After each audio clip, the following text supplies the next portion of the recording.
Hi, I'm Professor Green, and let's talk about the triple bottom line and the slides that you'll need for the Business for Good project. We have two examples here. We're going to do first the MOSNet example, and then we'll do the ILT example. For each of those examples, we're going to have three parts: social, environmental, and economic, as you can see on here on the left-hand side, so you can always see where we're headed. The first one is the social impact. So thinking about how it affects people, communities, society, lifestyle. So here for MOSNet, with those mosquito nets, they're saying that they're going to be reduced rates of disease, therefore a better quality of life for people, a higher household income because people will be able to be healthier and can work, they can live longer so they can work more. Also economic development of the region, because right now malaria costs Africa $12 billion a year. In your slides, obviously you would need to cite all of these sources if you have any statistics.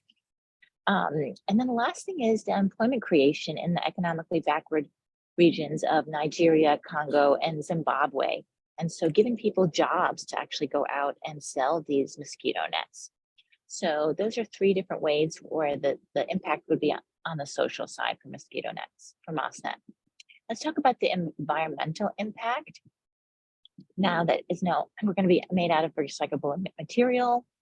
And then it's an insecticide made out of organic extracts. There's no adverse effect on humans, no adverse effects on the environment, and it's ecologically sustainable. So it can be recycled, it won't hurt people, animals, etc. Pretty straightforward. Now, the economic impact. This is maybe the one that your parents or grandparents are most familiar with, right? This is how we're going to make money. And so we have a return on investment, as we saw in the previous video, that we have a cost and then we also have a price. And so we get a margin, and that margin is our return on investment. There's market share. So we're going to be able to take over a piece of the market when it comes to mosquito nets. And that allows us then to also bring in more revenue. So before MOSNet, we had no market share for MOSNet, but now we're going to be able to take away business from other mosquito nets with our improved version and bring in revenue for our company.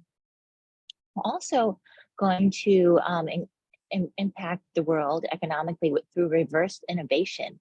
And we spoke about this briefly in our course, but I want to bring it up again because I think it's just an interesting model. I'm going to come over here to I Googled it and I came up with this Wiley online library, this diagram here where the rich countries, benefit from often technologies that are developed in poor developing countries, and the innovations trickle up from developing to developed countries. If you think about Apple Pay, Apple Pay was an invention that they had in Africa 10, 20 years ago already, where you're able to move currency across from phone to phone. That's because this currency in Africa, for the most part, it can be very unstable. And there's not cash and it's hard to track, and the banks are a little bit unstable. So they decided to just move it to a mobile application. And then eventually America got it, Europe got it, etc., Asia. But we've only gotten Apple Pay in the last couple of years, while Africa has had it for a long, long time. So the traditional view is that innovations trickle down from developed countries to developing countries, but the reverse innovation is when it goes backwards. And there are lots of great examples, Apple Pay being just one of them. So you might want to include that if your innovation is something that you think could be adapted in a first world nation as well. Let's go through the second example of ILT and the social impact that it has.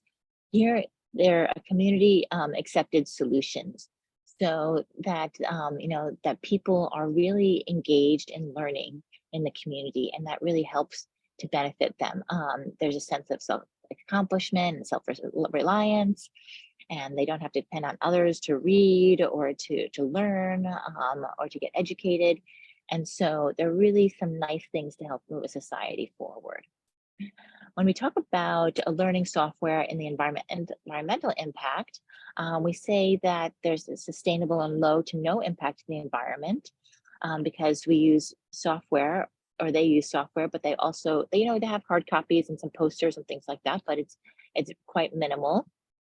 And the product that they do have is made from recycled and organic materials, and they can use those products many, many times per unit or per village, per learning session.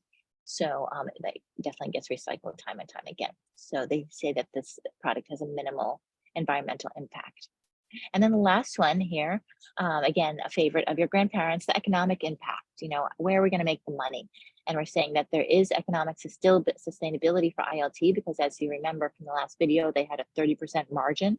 So they're doing really, they plan to do really nicely. They plan to take home a lot of revenue, and there's significant economic outcomes for the community as well, because they'll be training people in the communities to do the trainings, and that then those people will have jobs as well and be able to take that money home.